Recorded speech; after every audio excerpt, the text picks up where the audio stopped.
What's going on, Wolfpack? Just quickly wanted to jump in here. You got Skippy from Crypto Driving.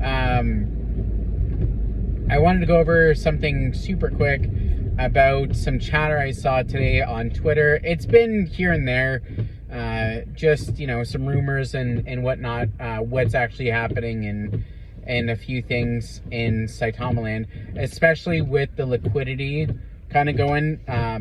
It's supposed to be relocked sometime this month, and they said they have plans to lock it, but they haven't. It's making some people nervous, where they're going to migrate maybe some of it to Saitama to help level the, you know, transactions and whatnot out, making it a better overall platform, or just keeping it Uniswap. They're not sure exactly what they're going to do yet. They haven't let us know that. But it's bringing about this V2 talk about. Now, they had mentioned it a handful of times in some spaces and whatnot. But the overall consensus, and as Max had kind of tweeted out today, like, hey, we've already gone through the pros and cons of this. If we ever do decide to go to a V2, we would let you know. I think they're just super busy with a million things. The only V2 I really saw success with, maybe like showed at me if I'm wrong, but the Volt version 2, a lot of these migrations, they aren't well received. It's strange to a lot of people. Not a ton of it's been done before, so people get nervous. They think you're stealing all the tokens, and it's just, I don't think it's the right time for Saitama to do a V2. I think after we put out, you know, Saitama Pro and we get all that, the fine tune, then we can do the V2 when it kind of recovers in price and a few other things. I don't know. What's your thoughts on the V2? I personally am just kind of nervous about it. I do like to embrace new things.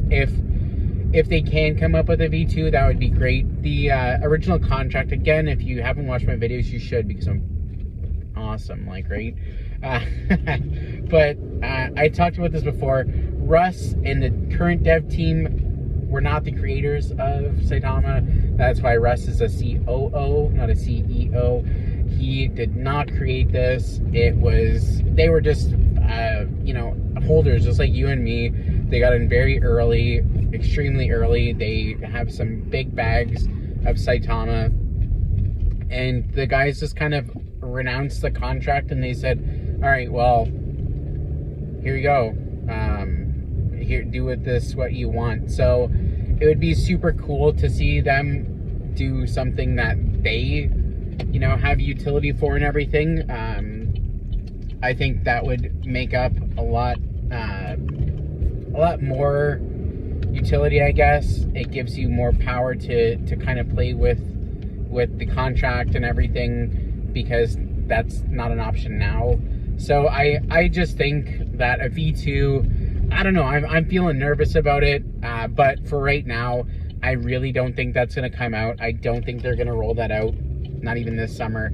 Maybe in the fall, but to migrate all that people, it costs a lot of money and just a lot of stress and you know, a lot of money on their end if they're going to pay for the migration.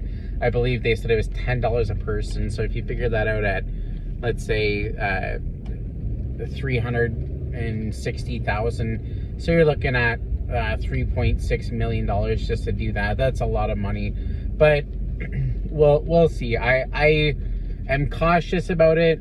Again, they have confirmed that they will let us know through the proper channels if this ever comes about. But I really do think, because they have asked so many questions and they are really putting it to a community vote, what our thoughts are on a lot of things like listings and whatnot. So I really think it's going to be up to us, and Russ is going to put out like, hey, this is what it is. This is what we're going to do. Would you like us to do that? So I think that's what they're going to do. And that's pretty much it. Let me know what you think in the comments, or just at me on Twitter or whatever. Thank you guys. Love you guys. Have a good night.